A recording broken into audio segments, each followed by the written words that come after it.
Hello, everybody. Thank you so much for tuning in today. This is the Bodega Cat Book Club Financial Edition. And today we're continuing our reading of The Creature from Jekyll Island by G. Edward Griffin. This will be chapter 6 and part 2. Okay, I hope you guys are enjoying the book so far. I know I am. All right, let me move the camera in a little bit so you guys can follow. If you have your own book, you guys can do that as well. Oops, no, too much there. Sorry about that. Okay.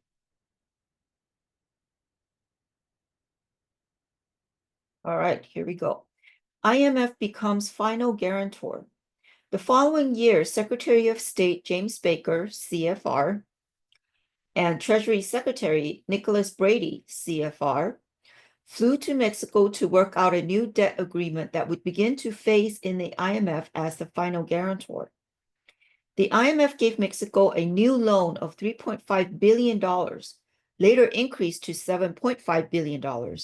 The World Bank gave another $1.5 billion, and the banks reduced the previous loan values by about a third. The private banks were quite willing to extend new loans and reschedule the old. Why not? Interest payments would now be guaranteed by the taxpayers of the United States and Japan. That did not permanently solve the problem either, because the Mexican economy was suffering from massive inflation caused by internal debt, which was in addition to the external debt owed to the banks. The phrases internal debt and domestic borrowing are code for the fact that government has inflated its money supply by selling bonds. The interest it must pay to entice people to purchase those bonds can be staggering. And in fact, interest on Mexico's domestic borrowing was draining 3 times as much from the economy as the foreign debt service has been siphoning off. And that was from with foreign IOUs massaged, interest turns to internal debt. Insight, October 2nd, 1989, page 34. Notwithstanding this reality, Citicorp Chairman John S. Reed, CFR, whose bank is one of Mexico's largest lenders, said they were prepared to lend even more now. Why? Did it have anything to do with the fact that the Federal Reserve and the IMF would guarantee payments? Not so, because we believe the Mexican economy is doing well, he said. That was from IBID, page 35. At the end of 1994, the game was still going, and the play was the same. On December 21, the Mexican government announced that it could no longer pay the fixed exchange rate between the peso and the dollar, and that the peso would now have to float in the free market to find its true value. The next day, it plummeted 39%, and the Mexican stock market tumbled. Once again, Mexico could not pay the interest on its loans. On January 11, President Clinton, CFR, urged Congress to approve U.S. guarantees for new loans up to $40 billion. Secretary of the Treasury, Robert Rubin, CFR, explained, it is the judgment of all, including Chairman Alan Greenspan, CFR, that the probability of the debts being paid by Mexico is exceedingly high. But while Congress debated the issue, the loan clock was ticking. Payment of $17 billion in Mexican bonds was due within 60 days, and $4 billion of that was due on the 1st of February. Who was going to pay the banks? This matter could not wait. On January 31, acting independently of Congress, President Clinton announced a bailout package of over $50 billion in loan guarantees to Mexico, $20 billion from the U.S. Exchange Stabilization Fund, $17.8 billion from the IMF, $10 billion from the Bank of International Settlements, and $3 billion from commercial banks.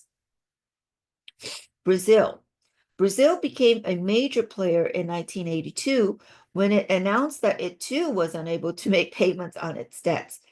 In response, the U.S. Treasury made a direct loan of $1.23 billion to keep those checks going to the banks, while negotiations were underway for a more permanent solution through the IMF. 20 days later, it gave another $1.5 billion. The Bank of International Settlements advanced $1.2 billion. The following month, the IMF provided $5.5 billion. Western banks extended $10 billion in trade credits. Old loans were rescheduled, and $4.4 billion in new loans were made by a mortgage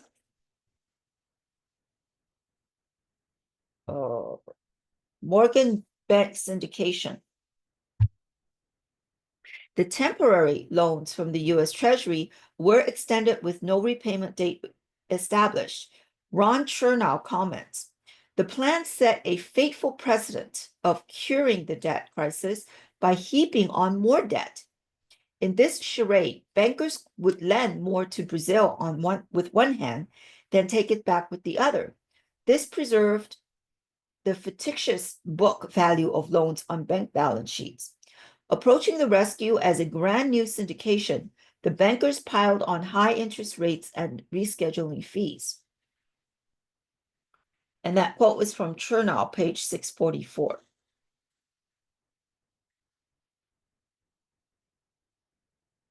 In 1983, third world governments owed $300 billion to banks and $400 billion to the industrialized governments. 25 nations were behind in the payments. Brazil was in default a second time and asked for rescheduling, as did Romania, Cuba, and Zambia. The IMF stepped in and made additional billions of dollars available to the delinquent countries. I wonder where the IMF gets their money. I mean, we know the Federal Reserve prints money like candy, but I wonder if the IMF has the ability to do that. Anyways, just a question that popped to my mind. The Department of Agriculture, through its Commodity Credit Corporation, paid $431 million to American banks to cover payments on loans from Brazil, Morocco, Peru, and Romania. At the conclusion of these agreements, the April 20, 1983 Wall Street Journal editorialized that the international debt crisis is, for all practical purposes, over. Au contraire, my dear. Not quite. I just said that. Anyways, it's pretty funny. By 1987, Brazil was again in default on its monstrous $121 billion debt. $121 billion debt. This time for 1.5 years, in spite of the torrent of money that had passed through its hands. It was now so broke, it couldn't even buy gasoline for its police cars.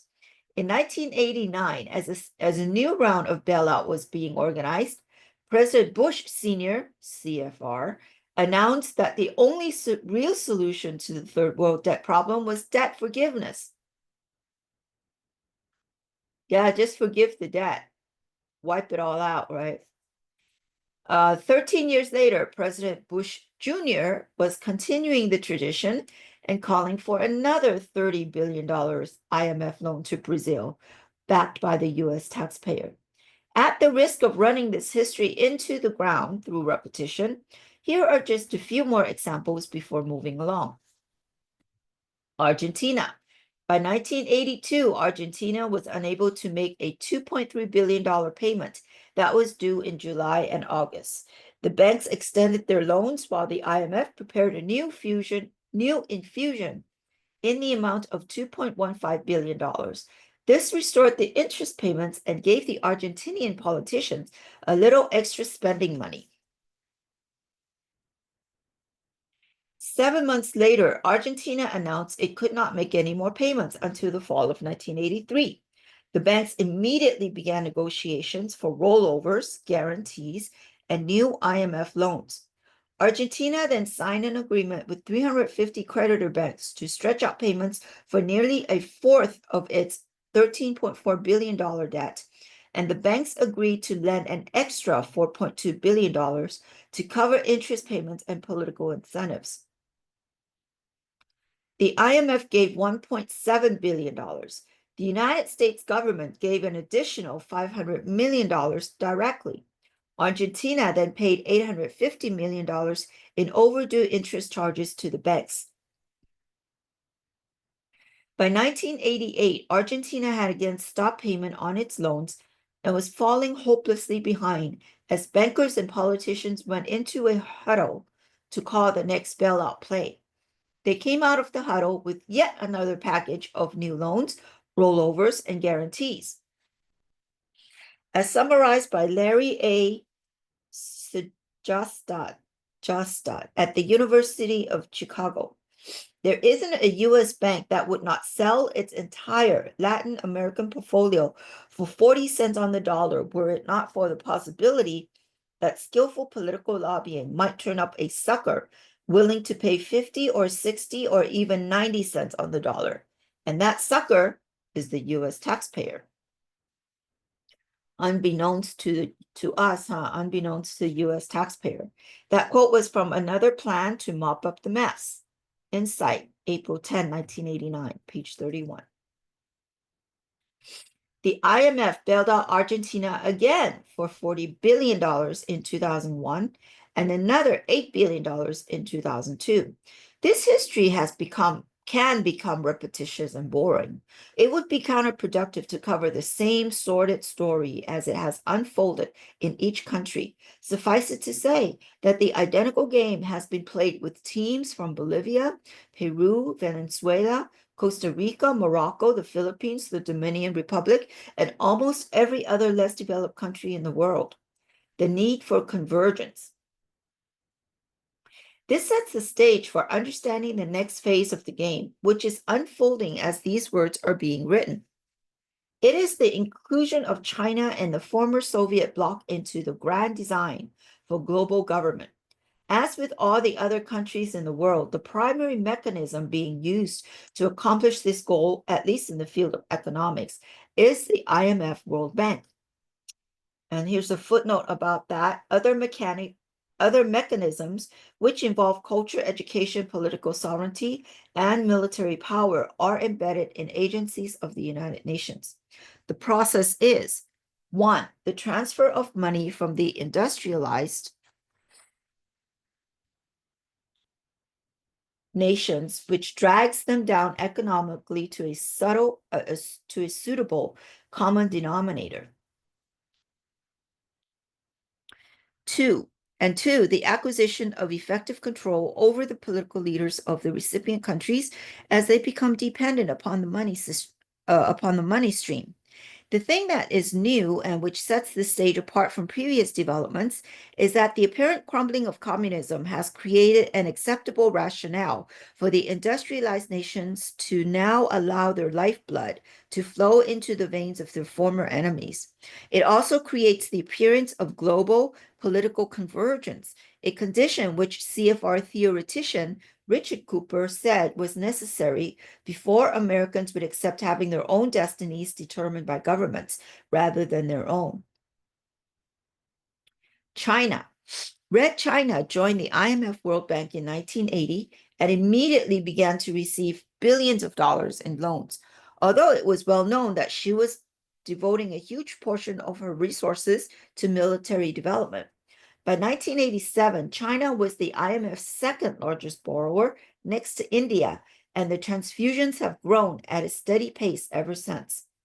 The bank has asserted that loans will encourage economic reforms in favor of the private sector, yet none of the money has gone to the private sector. All of it is funneled into the government bureaucracy, which in turn wages war against the free market. In 1989, after small businesses and farms in the private sector had begun to flourish and surpass the performance of similar government enterprises, Red China's leaders clamped down on them with harsh controls and increased taxes. Vice Premier Yao Yilin announced that there was too much needless construction, too many private loans, and too much spending on luxuries such as cars and banquets. To stop these excesses, he said, it would be necessary to increase government controls over wages, prices, and business activities. Then there is the question of why China needs the money in the first place. Is it to develop her industry or natural resources? Is it to fight poverty and improve the living standard of her citizens? James Bovard answers, the bank's defense of its China policy is especially puzzling because China itself is going on a foreign investment binge. The World Bank gives China money at zero interest, and then China buys property in Hong Kong, the United States, Australia, and elsewhere. An economist with Citibank estimated that China's direct investment in property, manufacturing, and services in Hong Kong alone topped $6 billion. In 1984, China had a net outflow of capital of $1 billion. Moreover, China has its own foreign aid program, which has given more than $6 billion in recent decades, largely to leftist governments. And that quote was from Bovard, page 18 and 19. The Great Deception. It is the author's contention that the much heralded demise of communism in the Soviet bloc is a mixture of fact and fantasy.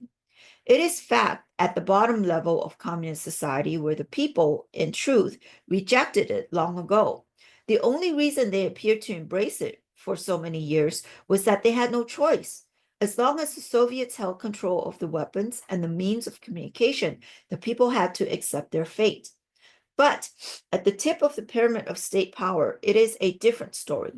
The top communist leaders have never been as hostile to their counterparts in the West as the rhetoric suggests.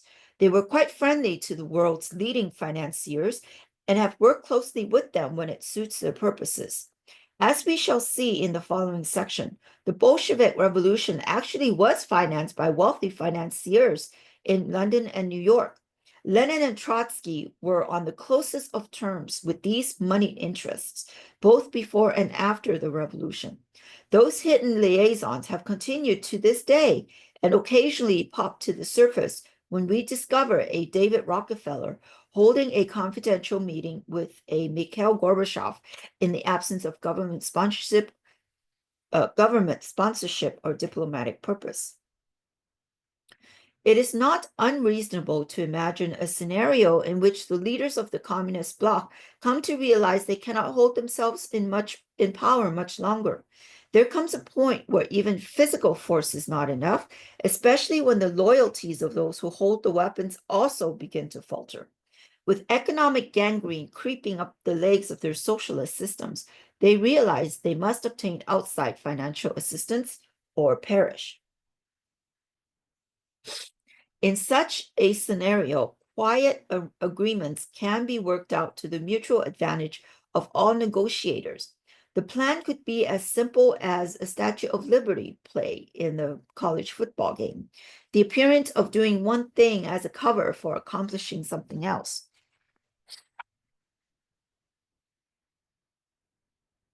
While the Americans are prepared to accept such deception on a football field, they cannot believe that world financiers and politicians are capable of it.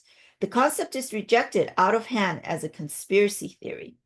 Nevertheless, in this scenario, we theorize it is agreed among the negotiators that the Soviet bloc needs financial support. It is agreed that the Western nations have the capacity to provide it.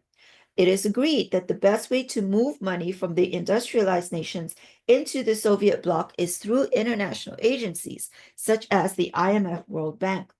It is agreed this cannot happen until hostility between world systems is replaced by political convergence.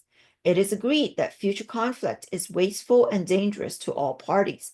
Therefore, it is finally agreed that the Soviet bloc must abandon its posture of global aggression while the Western nations continue to move towards socialism, necessary steps for the long-range goal of merger into a world government. But in doing so, it must be ensured that the existing communist leaders retain control over their respective states. Communists become social democrats. That's an interesting word, eh? Social democrats. We hear that from Bernie Sanders. To that end, they changed their public identities to social democrats. It's just a play on word, isn't it? Same thing, the same pig, but different colored lipstick. That's funny. They speak out against the brutal excesses of their predecessors, and they offer greater freedom of expression in the media. A few dispensable individuals among their ranks are publicly purged as examples of the demise of the world, of the old order. States that once were held captive by the Soviet Union are allowed to break away and then return on a voluntary basis. If any leaders of the newly emancipated states prefer true independence instead of alignment with Russia, they are replaced. No other changes are required. Socialism remains the economic system of choice, and although lip service may be given to free market concepts, the economy and all means of production remain under state control. The old communists are now social democrats, and without exception, they become the leaders in the new system. The West rejoices, and the money starts to move. As an extra bonus, the former Bolsheviks are now held by the world as great statesmen who put an end to the Cold War, brought freedom to their people, and helped to forge a new world order. Boy, that's a buzzword, isn't it? Heard it first in public from Bush Sr. in his State of the Union address, if I remember. When did communism depart? We're not quite sure. All we know is that one day we opened our newspapers and it was accomplished. Social democrats were everywhere. No one could find any communists. They're communists in disguise. Russian leaders spoke as longtime enemies of the old regime. Perestroika was here. Communism was dead. It was not killed by an enemy. It voted itself out of existence. It committed suicide. Does it not seem strange that communism fell without a struggle?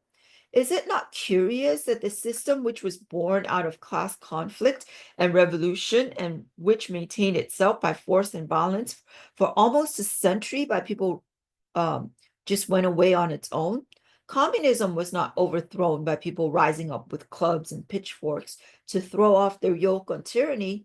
There was no revolution or counter-revolution, no long period of fragmentation, no bloody surges between opposing forces. Poof, it just happened. True, there was blood in the streets in those areas where opposing groups vied for power, but that was after communism had departed, not before. Such an event had never occurred in history. Until then, it had been contrary to the way governments act, contrary to the very nature of power, which never surrenders without a life and death struggle. This indeed is a great curiosity, which should cause people to think. Our demise is that the so-called, our premise,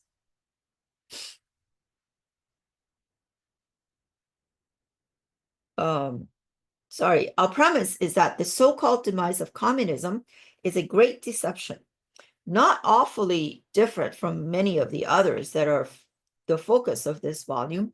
We see it as having been stage managed for the purposes outlined previously, the transition to the world government.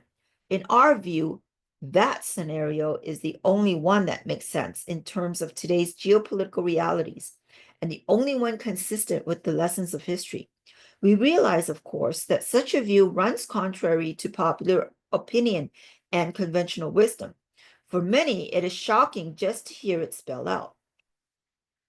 It would not be possible to convince anyone of its truth without extensive evidence. Certainly, such evidence abounds, but it is not within the scope of the study.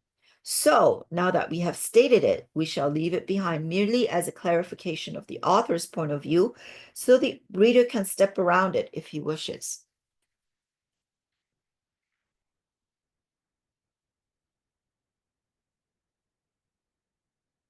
Eastern Europe. American aid to Eastern Europe governments, while they were still puppet states of the Soviet Union, has been justified by the same theory advanced on behalf of China. It would improve their economies, show their people a better way of life, and wean them from communism. Advocates of that theory now point to the demise of communism as evidence of the soundness of their plan. The truth, however, is that the money did not improve the economy and did not show the people a better way of life. In fact, it did not help the people in any way. It went directly to their governments and was used for government priorities. It strengthened the ruling parties and enabled them to solidify their control. It is well known that one of the reasons Poland's economy was weak is that much of her productive output was shipped to the Soviet Union at concessionary prices, primarily to support the military. Polish-built tanks fought in the Vietnam War. 20% of the Soviet merchant marine was built in Poland. 70% of Poland's computer and locomotive production and 80% of her communications equipment was shipped to the Soviets. American grain purchased by Poland with money borrowed from American banks was sent to Cuba. Poland was merely a middleman, a conduit to Russia and her satellites. The banks were really funding Russia. It was in 1982 that Poland first defaulted on bank loans, which had been guaranteed by the US government through the Commodity Credit Corporation. Under the terms of the guarantee, taxpayers would make payments on any bank loans that went into default. That was what the banks were counting on when they made those loans, but to classify them as in default would require the banks to remove them from their books as assets. That was unacceptable because it would make their balance sheets look as bad as they really were. So the Treasury agreed to bend the rules and make payments without requiring the loans to be in default. That was eventually stopped by an irate Congress, but not until the Reagan administration had stalled long enough to pay $400 million directly to the banks on behalf of Poland. In November 1988, the World Bank made its first loan to Poland in the amount of $17.5 million. 3 years later, in a dramatic demonstration of what the president had meant when he advocated debt forgiveness, the Bush administration canceled a full 70% of the $3.8 billion owed to the United States. Taxpayers picked up the bill. The same story has been unfolding in all the former Soviet bloc countries. In 1980, for example, just before Hungary was brought into the IMF World Bank, her annual per capita GNP was $4,180. This was a problem because the policy of the World Bank was to make development loans only to countries that had per capita GNPs of less than 2,650. Not to worry, in 1981, the Hungarian government simply revised its statistics downward from $4,180 to $2,100. That's fraud, isn't it? That's lying on their balance sheet or lying on their statistics, right? Government lying on their numbers. That was a drop of 50% in 1 year. Surely one of the sharpest depressions in world history. You know, it's very interesting because, just a side note here, I was just thinking, the government decreased the GNP, right, from 4,000 to 2,000 in their statistics. And this is government numbers, so it's a public number that anyone can look up. And so if they do that, that means we really can't trust the numbers that the government puts out, right? In any government website, right? Just a thought. I don't know, kind of interesting. Anyways, that was a drop of 50% in 1 year, surely one of the sharpest depressions in world history. Everyone knew it was a lie, but no one raised an eyebrow. It was all part of the game. By 1989, the Bush administration had granted most favored nation trade status to the Hungarian government and established on its behalf a special $25 million development fund.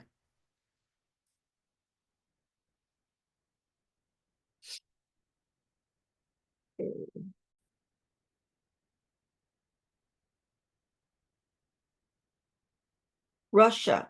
American banks had always been willing to make loans to the Soviet Union, except for short periods of expediency during the Cuban Missile Crisis, the Vietnam War, the Soviet invasion of Afghanistan, and other minor business interruptions. In 1985, after the public had lost interest in Afghanistan, banks of the free world reopened their loan windows to the Soviets. A $400 million package was put together by a consortium of First National of Chicago, Morgan Guarantee, Bankers Trust, and Irving Trust, plus a London subsidiary of the Royal Bank of Canada. The loan was offered at unusually low interest rates to buy American and Canadian grain. Public indignation is easily disarmed when the announced purpose of a loan to a totalitarian government is to purchase commodities from the country where the loan originates, especially if the commodity is grain for the assumed purpose of making bread or feeding livestock. Who could possibly object to having the money come right back to our own farmers and merchants in the form of profits? And who could fault a project that provided food for the hungry? The deception is subtly appealing. It is true that the money will be used, at least in part, to buy grain or other locally produced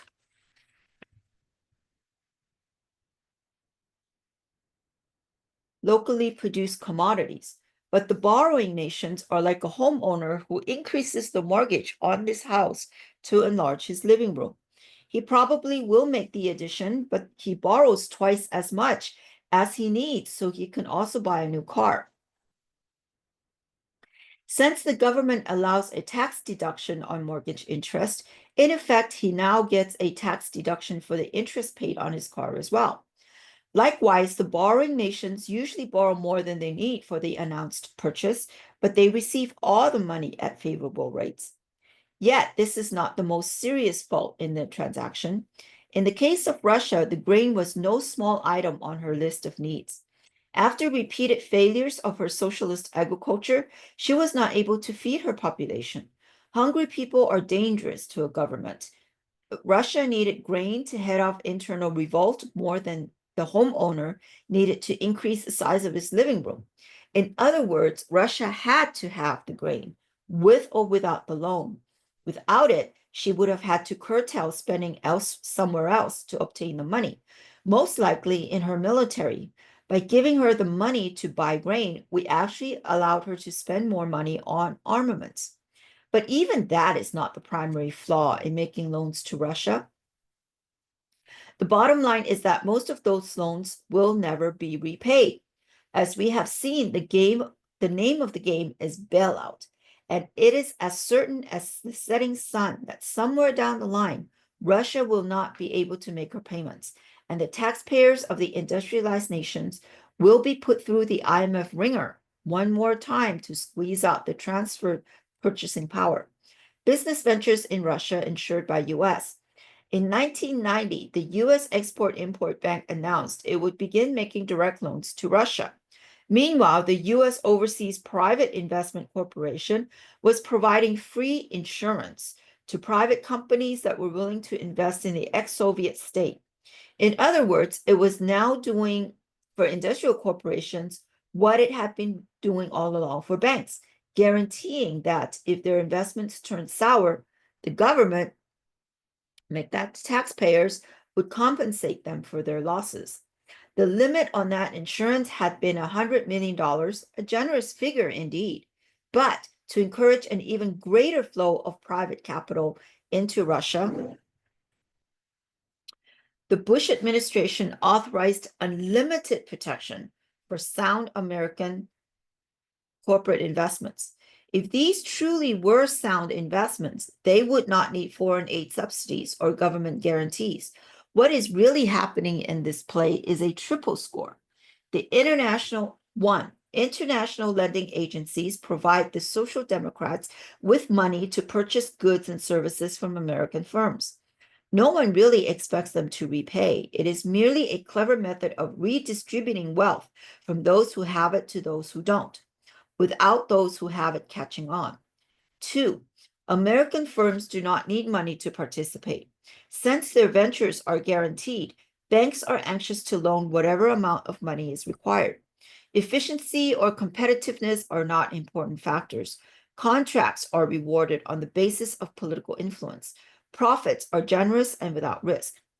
3, when the Social Democrats eventually default in their contracts to the American firms, or when the joint venture loses money because of socialist mismanagement, the federal government provides funds to cover corporate profits and repayment of bank loans.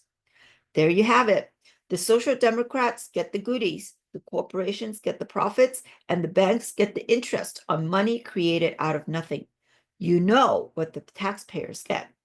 By 1992, the worrisome pattern was clearly visible. Writing in the New York Times, columnist Leslie H. Gelb gave the numbers. The ex-Soviet states are now meeting only 30% of their interest payments and almost no principal on debts to the West of $70 billion. Various forms of Western aid to the ex-Soviet states totaled about $50 billion in the last 20 months, and the money has virtually disappeared without a trace or a dent on the economic picture. And that quote was from The Russian Sinkhole by Leslie H. Gelb, New York Times, March 30th, 1992, page LA17. The interesting thing about this report is that Leslie Gelb has been a member of the CFR since 1973. Why would a CFR spokesman blow the whistle on one of their most important maneuvers toward the New World Order? The answer is that he is doing just the opposite. Actually, he's making a plea for more loans.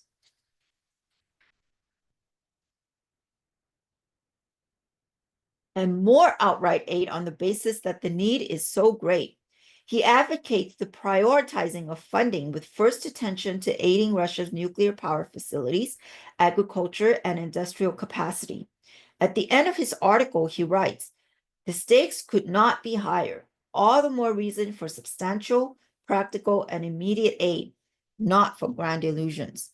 The excuse for all of this is that if we do not keep the money flowing, Russia may fall back into the hands of those bad communists who are just waiting to unleash nuclear war against us. Congress hears and obeys, in spite of the fact that all the preceding billions have disappeared without a trace or a dent." The transfusion continues. In 1993, the World Bank advanced another $500 million loan to Russia. Before leaving office, President Bush arranged for another $2 billion loan through the Export-Import Bank, and Congress authorized hitting the voters with another $2.5 billion in foreign aid, specifically for Russia. In July of that year, at the meeting of the Group of 7 industrialized nations, another $24 billion was promised, half of which was to come from the IMF. In 1998, Russia defaulted on several billions of its debt, so the IMF restructured the old loans and issued new ones. In 1999, it was discovered that Russian officials had laundered, which is stolen, about $20 billion of this funding. The IMF publicly expressed shock and dismay. Oh, right. But soon resumed negotiations to issue new loans.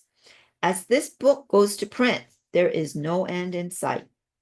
The conspiracy theory. A moment's reflection on these events leads us to a crossroads of conscience. We must choose between two paths. Either we conclude that Americans have lost control over their government, or we reject this information as a mere distortion of history.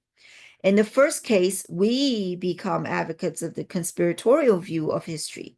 In the latter, we endorse the accidental view. It is a difficult choice because we have been conditioned to laugh at conspiracy theories, and few people will risk public ridicule by advocating them. On the other hand, to endorse the accidental view is absurd. Almost all of history is an unbroken trail of one conspiracy after another. Conspiracies are the norm, not the exception. The industrialized nation, boy, that's a pretty powerful statement, huh? Which is it's true. Conspiracies are the norm. That's the reality, not the exception. The industrialized nations of the world are being bled to death in a global transfer of their wealth to the less developed countries. Furthermore, it is not being done to them by their enemies. It is being done by their own leaders. This process is well coordinated across national lines and perfectly dovetails with the actions of other leaders who are doing the same thing in their respective countries. And these leaders regularly meet together to better coordinate their activities. This could not happen without planning. Sounds like government mafia. All the world leaders getting together to conspire against their own people. That's crazy. It's a pretty messed up world we live in. A spokesman from the IMF would answer, yes, there is a plan, but it is to aid the less developed countries. But after 40 years and hundreds of billions of dollars, they have totally failed to accomplish that goal. Would intelligent people believe that pursuing the same plan will produce different results in the future? Then why do they follow a plan that cannot work? The answer is they are not following that plan. They're following a different one that has been very successful from their point of view. Otherwise, we must conclude that the leaders of the industrialized nations are, to a man, just plain stupid. We do not believe it.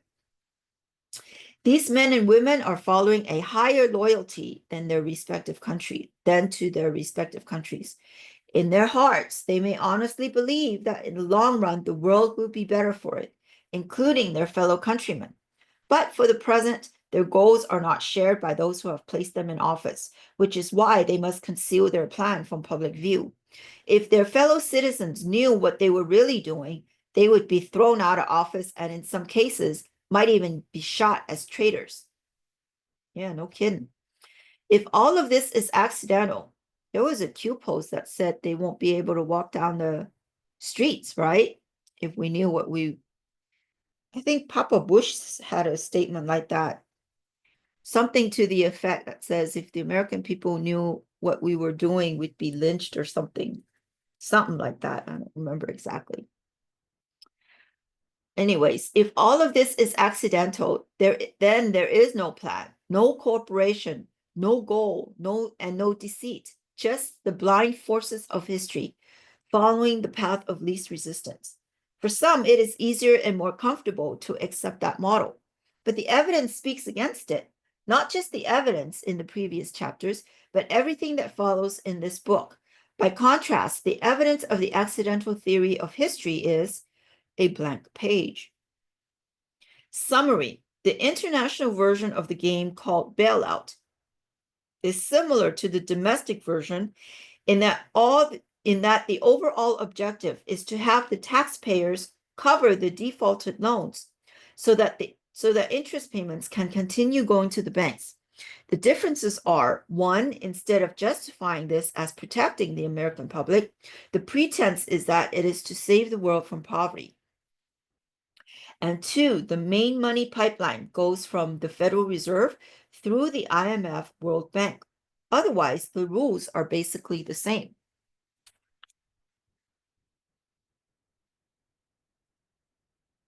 There is another dimension to the game, however, that involves more than mere profits and scam. It is the conscious and deliberate evolution of the IMF World Bank into a world central bank with the power to issue a world fiat currency. And that is an important step in an even larger plan to build a true world government within the framework of the United Nations. Economically strong nations are not candidates for surrendering their sovereignty to a world government. Therefore, through loans that will never be paid back, the IMF World Bank directs the massive transfer of wealth from the industrialized nations to the less developed nations. This ongoing process eventually drains their economies to the point where they also will be in need of assistance. No longer capable of independent action, they will accept the loss of sovereignty in return for international aid. The less developed countries, on the other hand, are being brought into the New World Order along an entirely different route. Many of these countries are ruled by petty tyrants who care little for their people, except how to extract more taxes from them without causing a revolt. Loans from the IMF World Bank are used primarily to perpetuate themselves and their ruling parties in power, and that is exactly what the IMF World Bank intends. Rhetoric about helping the poor notwithstanding, the true goal of the transfer of wealth disguised as loans is to get control over the leaders of the less developed countries. After these despots get used to the taste of such an unlimited supply of sweet cash, they will never be able to break the habit. They will be content, already are content, to become little gold-plated cogs in the giant machinery of world government. Ideology means nothing to them. Capitalist, communist, socialist, fascist, what does it matter so long as the money keeps coming? The IMF World Bank literally is buying these countries and using our money to do it. Bribing these countries, isn't it? The recent inclusion of Red China and the former Soviet bloc on the list of IMF World Bank recipient countries signals the final phase of the game. Now that Latin America and Africa have been purchased into the New World Order, this is the final frontier. In a relatively short time span, China, Russia, and the Eastern European countries have now become the biggest borrowers, and already they are in arrears on their payments. This is where the action will lie in the months ahead. End of chapter 6. That was interesting. Thank you so much for tuning in. I hope you enjoyed that. And we will continue our reading next week. Oops, sorry about the glare. In the meantime, I hope you guys all have a good day, a great week, and stay safe out there. Bye-bye now.